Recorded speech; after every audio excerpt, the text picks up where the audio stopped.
Let's talk about police, baby. Let's talk about you and me. Hey guys, what's going on? Andrew coming at you. And in this one, we're going to talk about policing in Sweden versus the US. Why police, for the most part, seem to be pretty well liked in Sweden as compared to the US.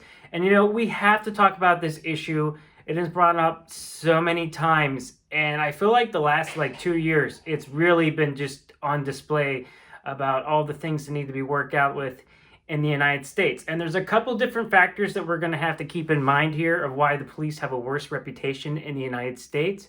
And so that number one, and the first thing I want to say too is I'm not a police hater. I think it's probably not a easy job, and I feel sympathy with police being like a teacher. I feel like sometimes being a police officer must be like being like a teacher because you expect people to follow the rules. Sometimes they don't follow the rules, and then you have to go up from there. And I agree that it's much more dangerous. But one thing we always have to keep in mind with police, because this is the big elephant in the room that people don't want to talk about, which is that when you live in a society where literally anybody can have a gun and potentially be carrying a gun and armed, you're always going to have police that are going to be trigger happy, meaning they are going to mistake anything for being a gun. Because when you look at issues and things that happen with police and police encounters and videos, it's typically a normal traffic stop where something horrible can go wrong. And it happens in Sweden too, but way less of a degree. And I think that's due to the fact that not many citizens in Sweden are armed and walking around all the time. And we don't have a lot of weapons in Sweden. Yes, we have shootings from time to time, and it has been getting worse over the years, but it's nowhere near the same level as the United States. Now, first thing I gotta talk about is being a police officer in Sweden is hard. There's such a need for police officers, and Sweden's working really hard to find more police, but they're just not out there yet. And so we have a police shortage. But Sweden didn't change the requirements to make it easier to become a police officer. So being a police officer in Sweden takes many, many years of training. In some cases, in many countries in Europe, it can take 2 to 3 years. And it's a high standard. I have people I know who are trying to become police officers, and they have to pass all these tests and these exams. And some of the people haven't passed it yet, or they might have to test something over again. It is much more of a challenge in Sweden to become a police officer. Where in the United States, because you don't have one central police force, the way we do police is very interesting. There can be county police, there's state police, there's federal police. That although police training in the United States can take a long time and be something that could take multiple years, because there isn't the same kind of regulations in place, in some cases, you can become a police officer after 6 months, or maybe you worked in the military and then you can transition into the police force. The problem with not having everything as a standard training means that sometimes people are going to become police too early. When we look at the example of the girl who used a taser instead of a gun, I find that to be such a mental error of not thinking, but something you would think somebody like that would get weeded out in the training aspect. If they can't even remember what's a gun or a taser, they probably shouldn't be in the police force. Well, I feel like there's a lot of police in the United States that maybe aren't super highly trained. They kind of went into this job and they never got weeded out. The problem has always been in the United States is it used to always be for the last 10, 15, 20 years, is if a police officer made a mistake in the United States and somebody got killed or something happened, the police officer always would get protected. It's important to go back to the Rodney King case where he got beat by police. And yes, he was a DUI and he was breaking the law and the police officers had to chase him down, but he got beat. And all those police officers got away without any charges for excessive force, and all the riots that ensued after that.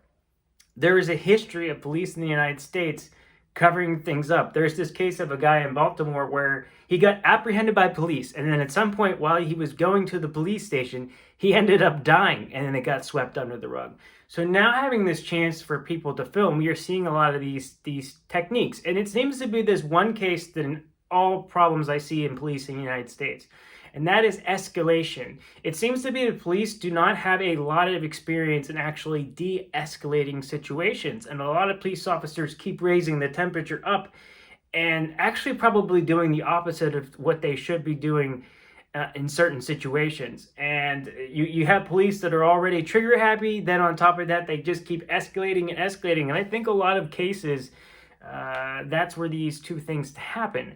And if we're also going to have to talk about like race relations and things like that. And one of the problem with policing in the United States and in general is if you want to stop stuff like at a high crime area, you have to have more police there. You have to be talking to more people and stopping more people. And it's a lot of these policing techniques that means that if you're an African American that grows up in maybe an area with high crime, you're going to be unfairly targeted by the police more. And we've known this. We've seen this in statistics. Like, I'll give you an example. White people on average use drugs more than minorities do. But yet minorities are targeted so much more. When you're targeting in these communities, a lot of times you're going to have people that are innocent that get caught into it. And that's another problem with policing is most of these stops where they find the big drug bust, where they do all this, happens in a regular traffic stop. And there will just be cases where police will pull you over for no reason. It's happened to me. I've been pulled over for an illegal reason, and the cop would just kept trying to search my vehicle. They harassed me. They breathalyzed me. It really gave me a negative view of the police for a long time, where if I saw a cop car behind me, I was so scared because this cop really overstayed his boundary. But everybody knew he was a bad cop. Everybody knew he didn't do things by the book. And I'm sure the police knew the same thing. Yet he was able to be in the police force for 10 years and scar people. And I think that's the biggest issue here is that we have to look at our policing and decide what are we doing here? Is it doing more harm than good? Stop and frisk, I'll give you an example in New York City. Stopping random people and searching them for guns is something they do there. Again, black people tend to get stopped more than white people for stop and frisk. Is the amount of guns or weapons or whatever we're finding worth the potential harm that it's doing in the communities? So a lot of people think moving forward, and I believe the same. I believe that we do have to have more mental health support, but I think it should be harder to become a police officer. I think we should focus on quality over quantity, and police officers should have to be held accountable. Think about it like I think about it in my job. If I'm a teacher and someone else is the teacher and they're horrible being a teacher and the kids aren't learning, they shouldn't be allowed to just keep being teachers anymore. They should be able to be held accountable based on how well that their students do to some certain degree. We need to have that for the police force. We need to be able to, and not every case does when a police officer make a mistake, it doesn't mean they have to lose their job, but they should just be held accountable just like everybody else. And if you're going to have a shooting, you're going to have to be able to talk about what happened. Now, I want to go off one thing with this also, where I do think in Sweden, minorities do get unfairly targeted more if it's the same thing. If police are either in a high crime area or stopping random cars, a lot of times it's going to be the case that the minority is going to get pulled over or questioned more. So it has to do with how we handle non-violent crimes in our country, in a sense, in Sweden or in the United States, as far as I see that happening. But I will say overall, the Swedish police are less likely to cause a lot of unwanted deaths, but there was a big push for Black Lives Matter in Sweden, bringing up these issues. Either way, I think how we do policing is really important. I've had to deal with the police in Sweden and in the States, and they have both been very professional. The difference being was when I was in America, everybody knew who the bad cop was, everybody knew who the good cop was, and there was always some cops that are on a really big power trip that just want to yell and stuff. And I just don't think that that's beneficial overall. So moving forward, if we can increase how long it takes for someone to become a police officer, if we can weed out people in the United States that shouldn't be in the police force and hold people accountable. Hey, look, you had to use your gun in a life or death situation. We understand that, but can we look at everything that transpired to see if there's something you could have done, or to see if this was justified the way that you did the shooting? I'm not saying that I would want to be a cop in this current environment, but we have to recognize that we allowed it to get to this point, and with social media, the fact that people can just film something, bring the camera, it's just there's no denying anymore that it's happening.